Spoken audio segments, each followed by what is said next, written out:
Good morning, Davos. My name is Edie Lush, and I'm coming to you live from the Hub Culture Icon, our studio here in Davos 2025. It's Tuesday. We are diving into another packed day of transformative conversations, groundbreaking ideas, and critical debates. Across the road from where I am now, inside the Congress Center, today's sessions reflect the core of the theme, which is collaboration for the intelligent age.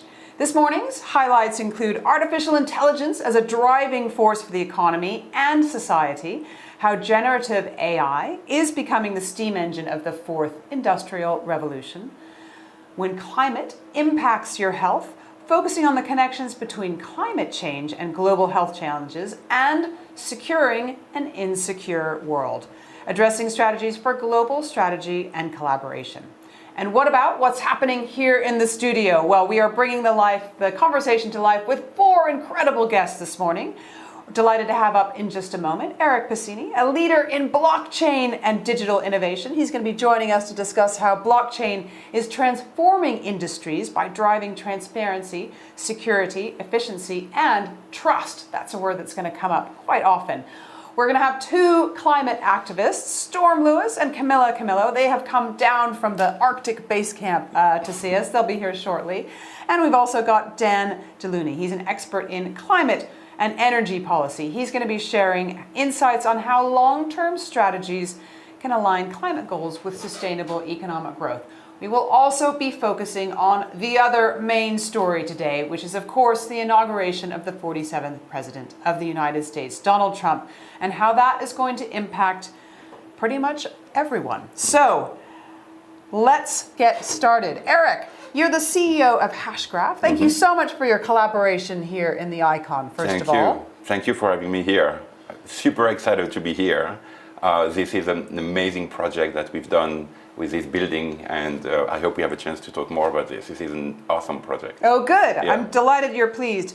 So, a couple years when you walked down the promenade, it was all about blockchain, it was all about crypto, then it was all about AI, and blockchain kind of flittered into the distance. But all that meant is that actually the real work started with blockchain, and it's now becoming quite an interesting space where we're seeing real action. Give me a sense of the lay of the land on where you think it is in terms of driving economic growth. Yeah, that's a really good point of view that, blockchain went through a hype cycle, and then now we are assuming blockchain is going to be here, right? So we don't see it as much, but blockchain is going to be behind a lot of those innovations we are working on. And I've been in blockchain for about 11 years, so wow. I've seen the ups and downs of that industry. What's interesting to me is now we are talking, you mentioned trust, we are talking about blockchain being the trust layer of many things that we are working on. So the trust layer of AI, the trust layer of many use cases that we are working on across different industries and sectors. So now we take blockchain for granted, if you want. And that's why we don't talk as much about it, because it's here, it's working. We don't need to prove that it's working anymore.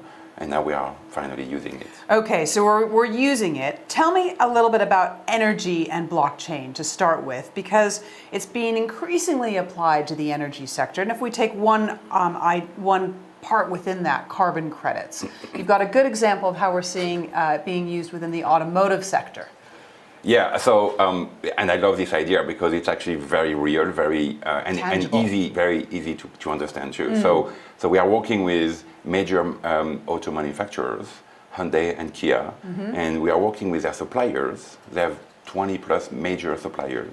And we are building a platform with them where every time a part is manufactured, moved, or assembled into the car, we capture the carbon footprint of that event on our blockchain. And at the end of the chain, once you capture every single event, including the transportation of the car to the final destination, you know the exact footprint, carbon footprint of that car. And if you're an enterprise committed to carbon neutrality, then you can offset that carbon footprint by buying carbon credit also on our platform.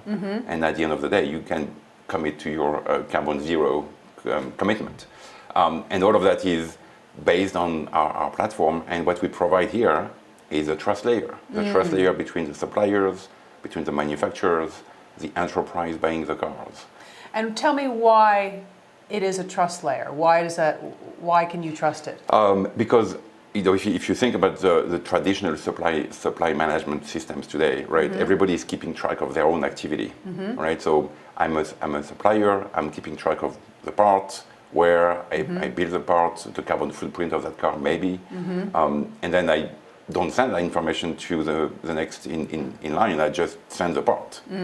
And they have to trust that that part has the capability that I have. If you use that trust layer, then I have to send that information to that blockchain. And then that information, because it's immutable, no one can change it, you can trust that information along the way, all the way to the end, all the way to the end of the supply chain. Interesting.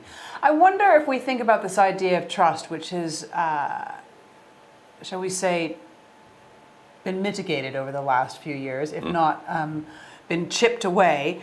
How does it help build trust in areas like finance or governance? Yeah, a lot of very good examples there. But the one I really like is the tokenization, right? So when we talk about tokenization, we talk about the ability to fractionalize assets, whether it's a security, bonds, real estate, commodities like gold and diamond, and you fractionalize all of this, you tokenize, and you use blockchain to record those tokens as you create them and exchange them. And by doing that, because it's a very a low cost and a very efficient platform, you can now open access to those tokens, to those assets by extension, to a lot of people in the world. So if you're in the US and you want to invest in real estate in India, but you don't want to invest, typically you have to invest, $100,000, $200,000. You want to invest $200. Today you can't. There is no mechanism for doing that. With the tokenization platform, you can. And so now I have access to an asset class I didn't have access before. So if I want to diversify my portfolio, I have additional assets I can invest into. And how much is that happening? So we see that across all three major regions, right? North America, Europe, and Asia Pacific. We see that on securities, bonds, real estate. We have a great project with a company in the US called Reds One, and they are working on tokenizing hotels and resorts, and you can invest into those resorts.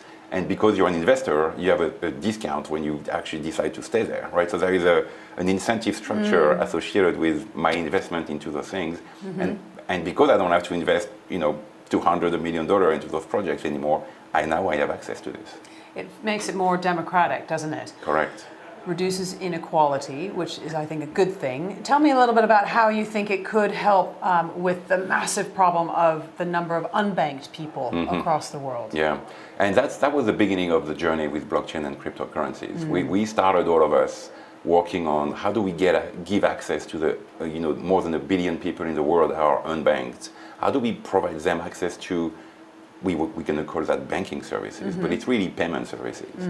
How can I get value into a wallet, and how can I exchange that value with someone else without having a bank account with an institution?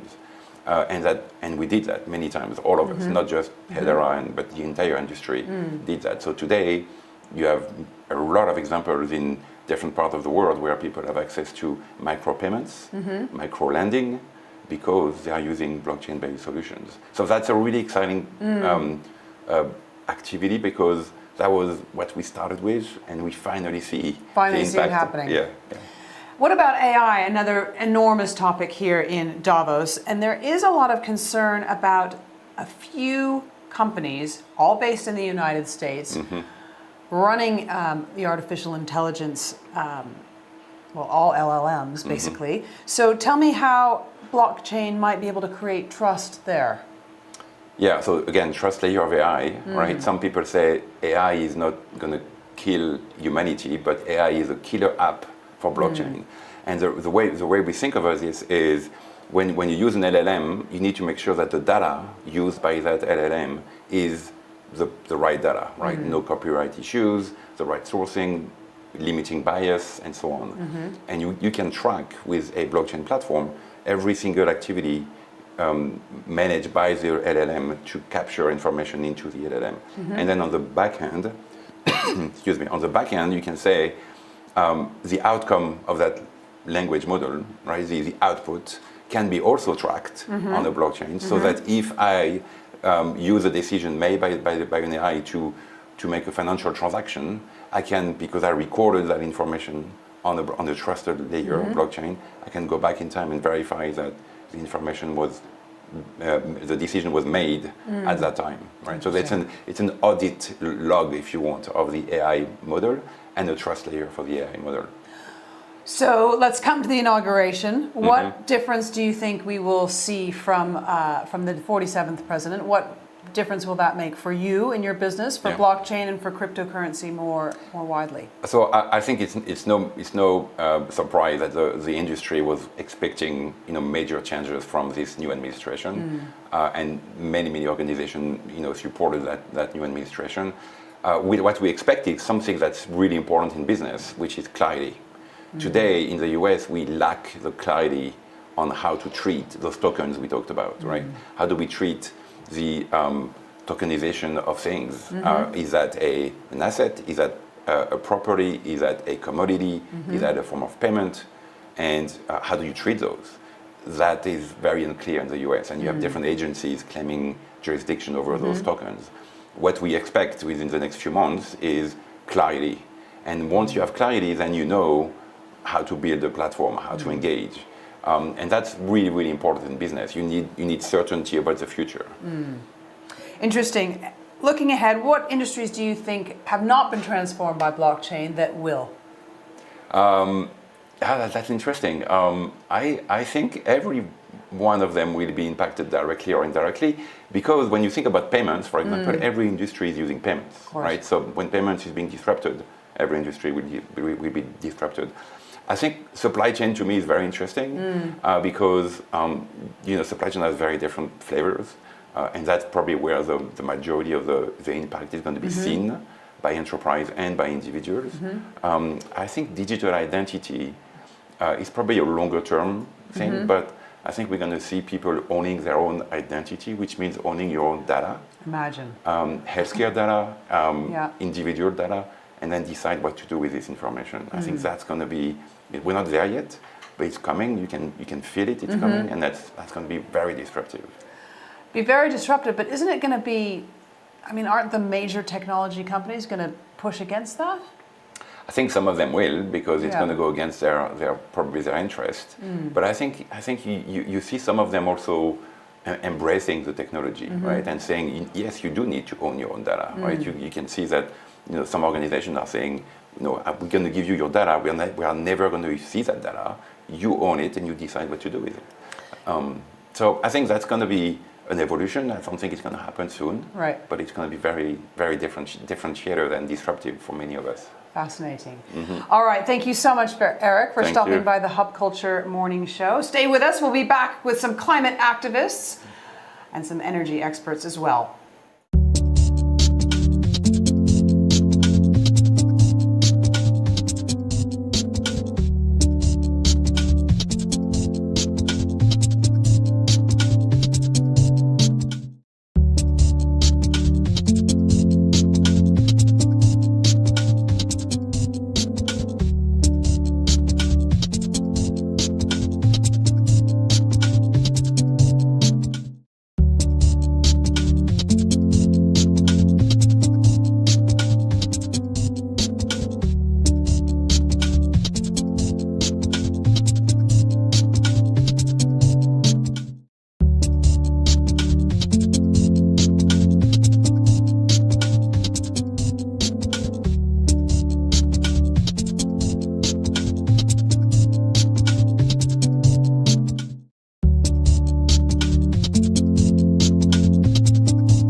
welcome back.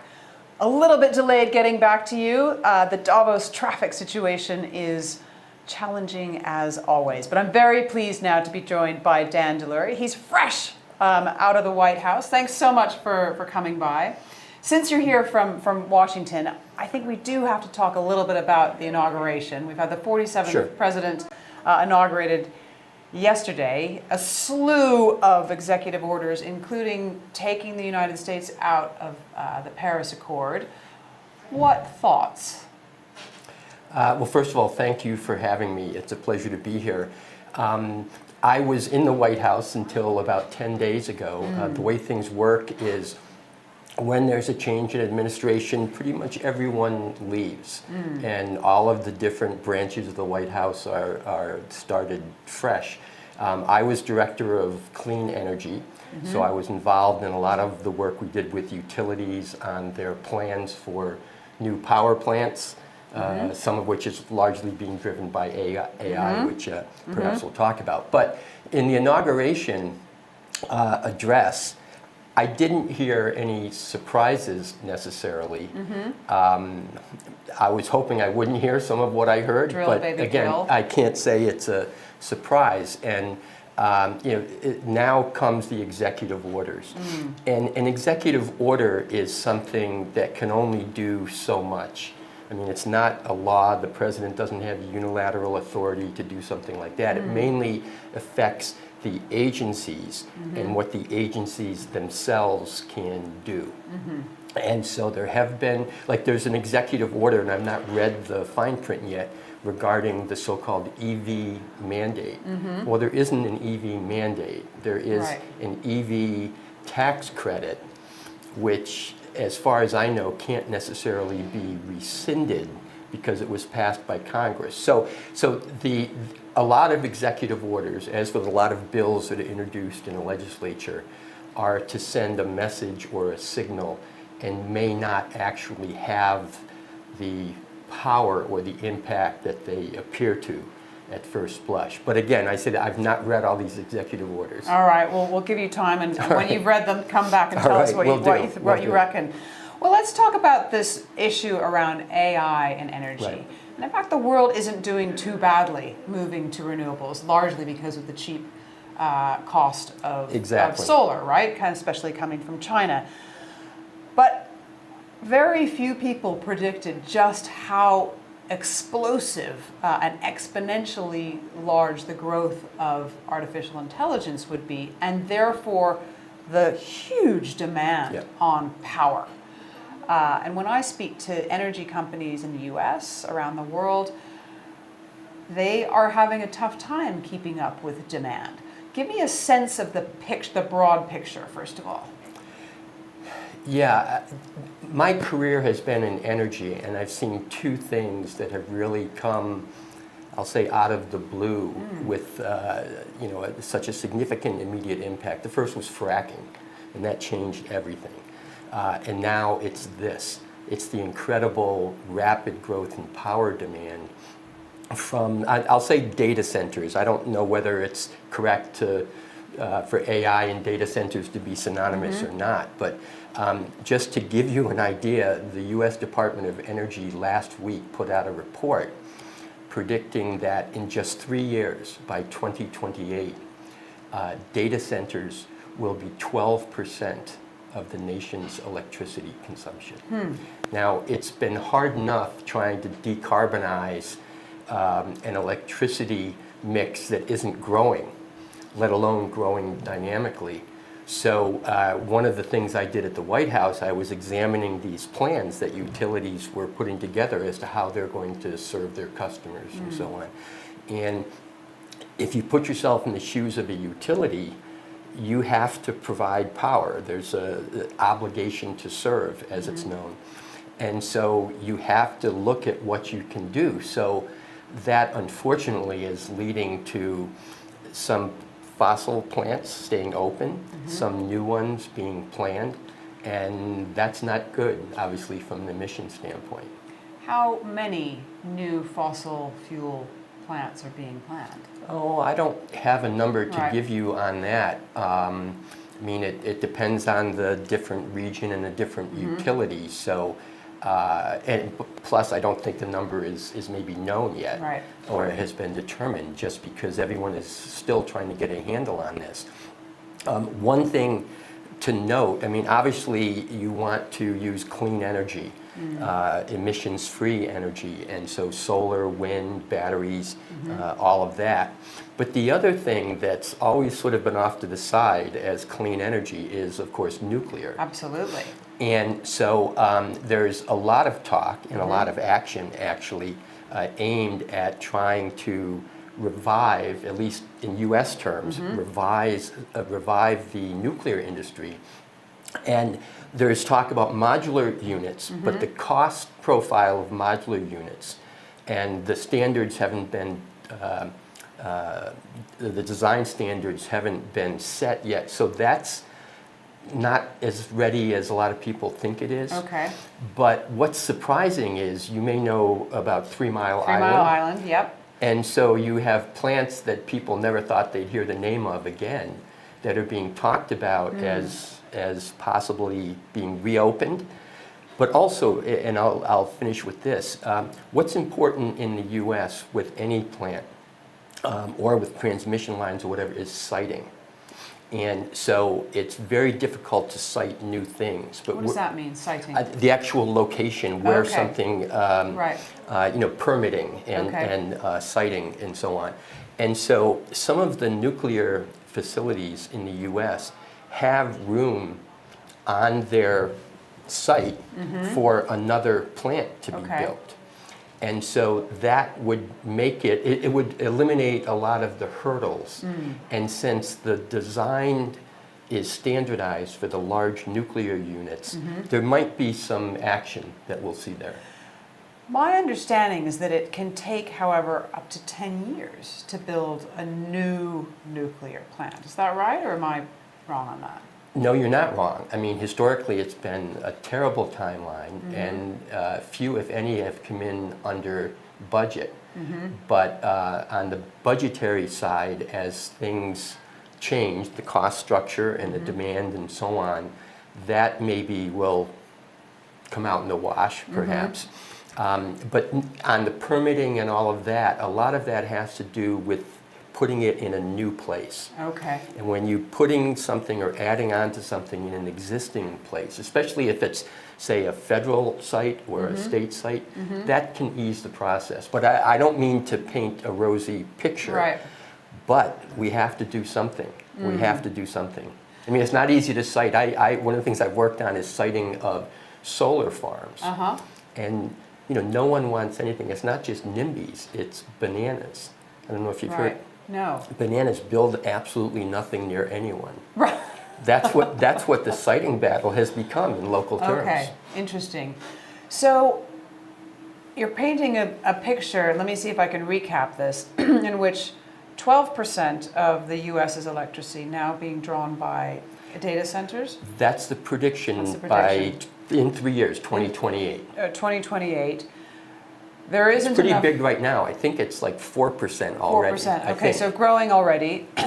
The existing power, which has been coming off of fossil fuels, That's right. It's been decarbonized. decarbonizing. Slowly but surely.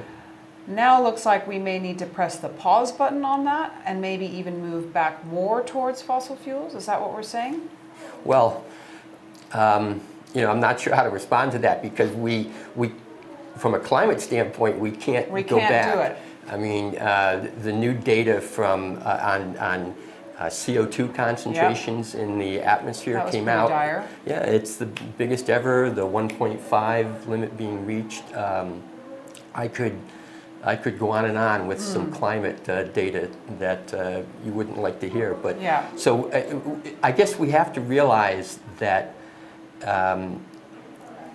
With AI and data centers, there's a climate cost or a Implication. climate issue or Yeah. implication. And as there should be with anything, I mean, when we make a purchase or when there's a decision made or whatever, I am kind of surprised, having worked on climate for so long, that at this point, it's not factoring into decisions as solidly as it should. I would have thought the the feedback we're getting from nature would help in that regard, plus the data that we're seeing scientifically. Okay, finally, what should we do then? Well, what should we do? We have to persevere, first of all, which is a word that you'll hear a lot in the U.S. From this day forward. You have to look at where you can score a win. And the federal government is not all-encompassing in terms of what happens in the U.S. State governments have a lot of power, and especially when it comes to things like siting or whatever. So I think a lot of the advocacy and work on reducing emissions and putting climate policies in place will move to the states. But it's going to be a battle because as I said, utilities they have to do something, and so if we don't have climate policies to help them make a better climate decision, then it's going to be tough. Okay, persevere is going to be our word of the day. All right. Dan, thank you so much for stopping into the Hub Culture Thank you. Morning News Show. We'll be right back with some climate activists, in fact.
Welcome back. Delighted now to be joined by Storm Lewis, who's come down from the Arctic base camp today. Is that right? Yes. How is it up there, by the way? It's incredible. Is it? Yes, the views are stunning. We're camping, Uh-huh. so we're outdoors, and just when you wake up, you just get to see like this amazing alpine Beautiful. view. It's awesome. Awesome. All right, Storm, tell me a little bit about what you are most passionate about here in Davos. Yeah, so I'm really passionate about food sovereignty and food justice work and bringing that message and the learnings that I've found in my research to this space. And in particular, I really want to further the conversation around funding models and how capital is moved in and out of food systems. Tell me about that. Tell me about what the situation is. Let's start in the United States, and tell me what is behind those words, food justice. Yeah, definitely. So going back a little bit into the history of the U.S. And the experience of Black farmers and the experience of Black communities, there's been a long history of racial discrimination. So there's been predatory lending practices, there's been the heirs law, or heirs property law, and also the Jim Crow era as well, has really hindered the ability for Black communities to own land and create economic opportunities from that.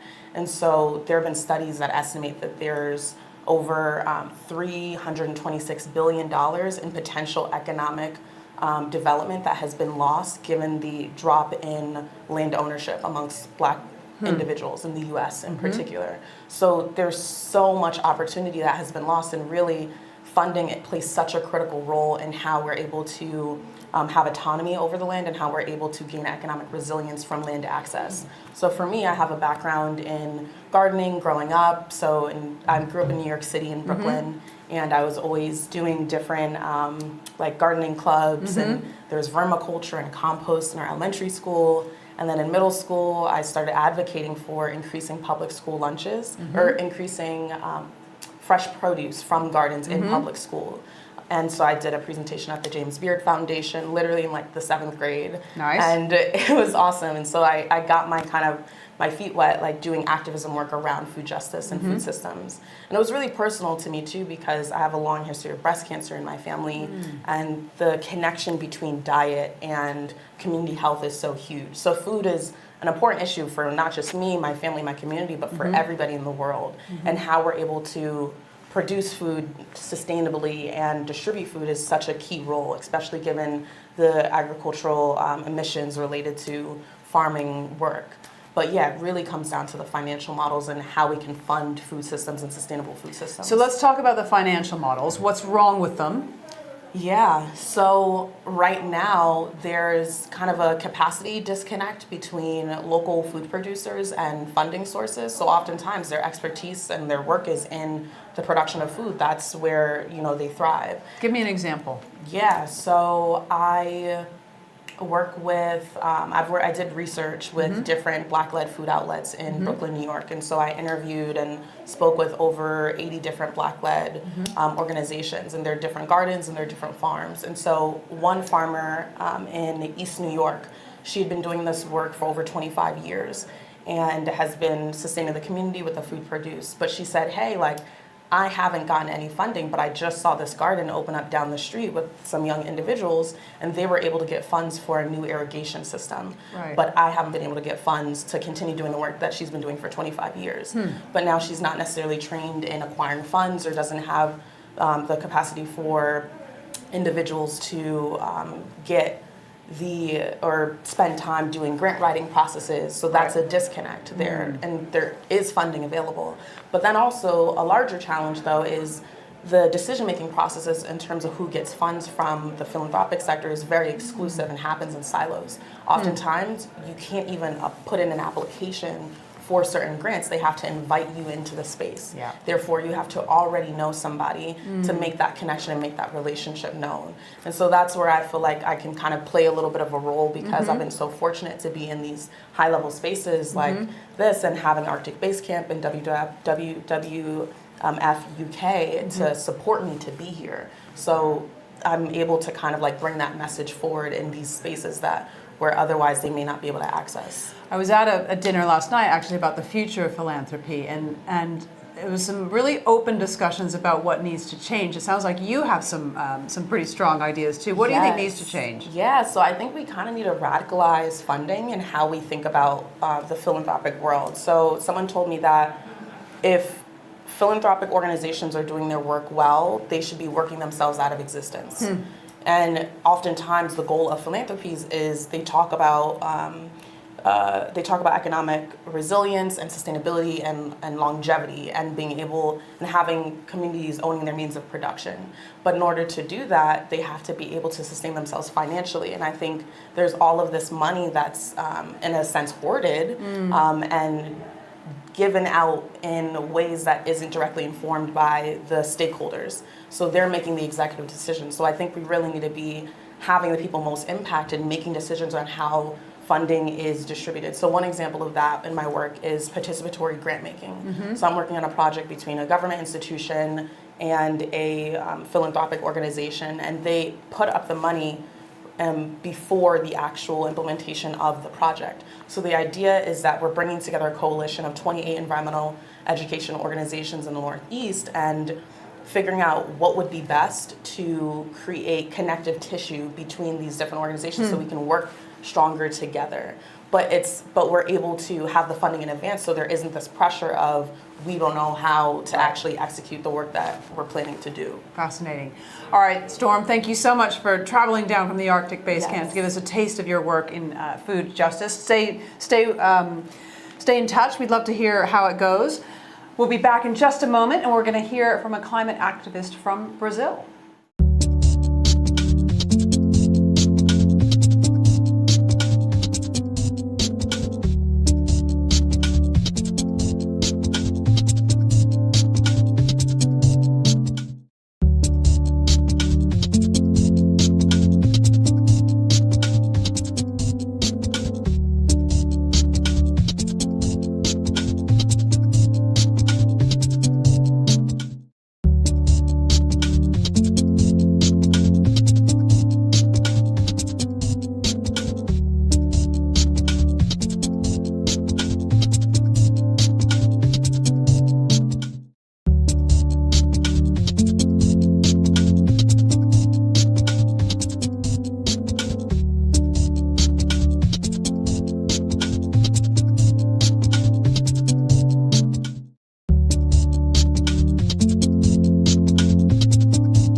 We are back live here in the Hub Culture Davos studio 2025. Another guest has traipsed down from the Arctic Base Camp up at the top of Schatzalp, just down the road. Very pleased to be joined by Kamila. Camilo, how are you? I'm happy to be here. Thank you for having me.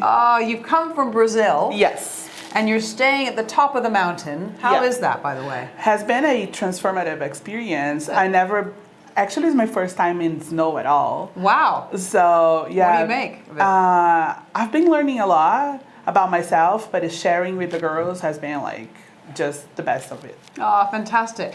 Tell me about your work in Brazil, because you are helping tell the journey towards the next COP, which will be held in the Amazon. Yeah, so we work training content creators at OEI Institute to make the climate conversations a everyday conversation in a way that it's not based on scarcity and fear, but love and abundance. And that's what we learn from traditional communities and indigenous communities. So we invite people to go with us in a journey, as I'm doing now with the Arctic Base Camp. I invite them to go to the forest with us. And actually the people there, the teachers, they are actually the guardians of the wisdom, right? And this exchange knowledge change behavior and drives like new attitudes regarding climate. And I imagine it drives advocacy from people who have a platform as Exactly. I would say that like some people have platforms, but a lot of people has stories and don't have access to platforms. And when we bring platforms to people in a way that is genuine, miracles can happen. Give me an example. What's happened? So we invite our last travel, Natalia Arcuri. She's our like personal financial most famous influencer in Brazil.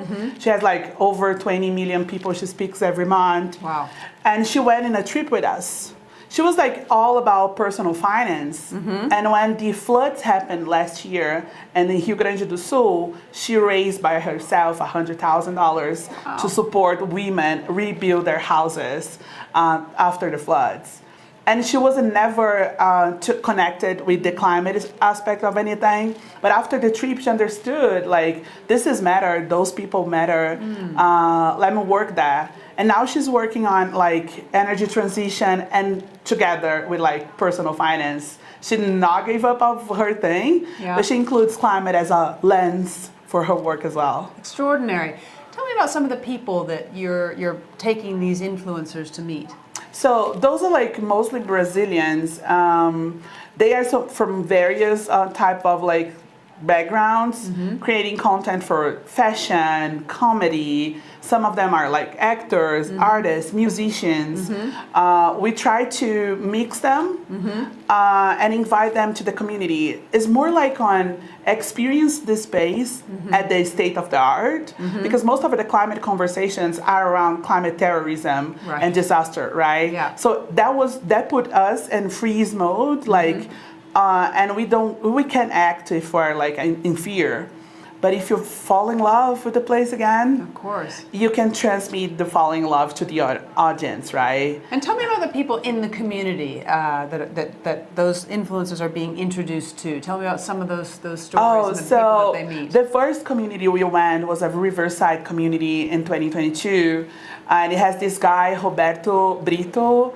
He was cutting wood illegally almost his entire life until he received a tourism project 10 years ago in his community.